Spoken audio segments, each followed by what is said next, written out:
Okay, Ashok. So just to finish off, I wonder if you could give us, for our audience, avid readers out there, give us a list of books that you'd recommend them to read. Now, I personally am a non-fiction reader. I like history, politics, that kind of thing.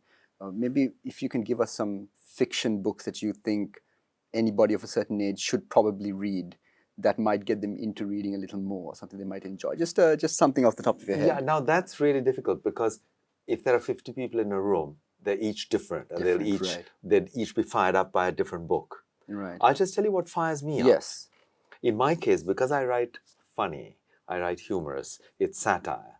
Right. I love the great mid-century modern writers of England.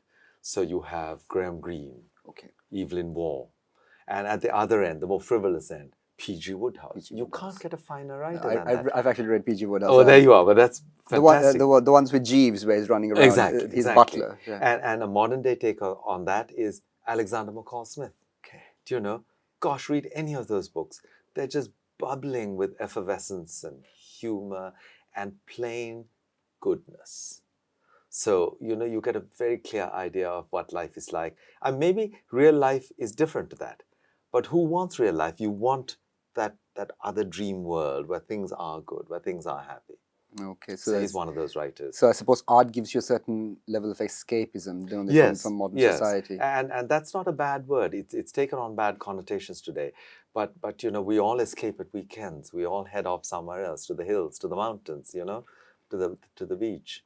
So is that part of the reason why people should visit the Ceylon Literary Festival? Yes. It's a little bit of escapism, a little bit of culture. Absolutely. That's the one thing about a literary festival. You go there and suddenly you are among like-minded people. Right. And you are then in another country, the country of words. Right.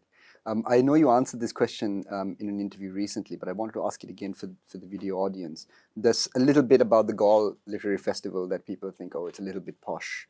It's a little bit, of a certain, shall we say, a caliber, that sort of thing. So what are you doing about the Ceylon Literary Festival that might be a little different? Do you think people... Well, let me tell you that over the years that I was a part of the Gaul Festival, that always worried me, and I fought long and hard to redress that balance. And I hope I have done it with my little festival. Right. Because art is about accessibility, essentially. Absolutely, in every sense of that word. So it's entirely free to students. Right. So that means if you're O-level, A-level, graduate, postgraduate, doctoral thesis, whatever, you get in absolutely free. Great. Also, because it's HSBC that sponsored us, if you have an HSBC account, just twist their arm, put a pistol to your manager's head, get yourself a ticket.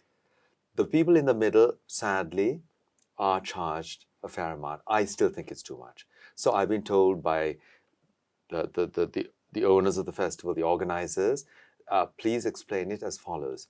Everyone who buys a ticket is subsidizing a young person who's a student. That's a very good message, actually, and it's something that's important for all Sri Lankans because everyone's struggling in some form. So you can only imagine how much the artist is struggling. Exactly, right? Exactly. And even if 2,000 rupees is too much for a ticket for an event, just bear in mind that 1,000 of that is going towards a young person who might be the next Booker Prize winner. That's great. That's great. And Ashok, thank you very much for being here, and thank you for everything you've done for Sri Lankan art and writing. Not at all. It's been a real pleasure to have you this morning. Thank you. Thank you, Kusum. Have a good day. Thanks a lot. Thank you.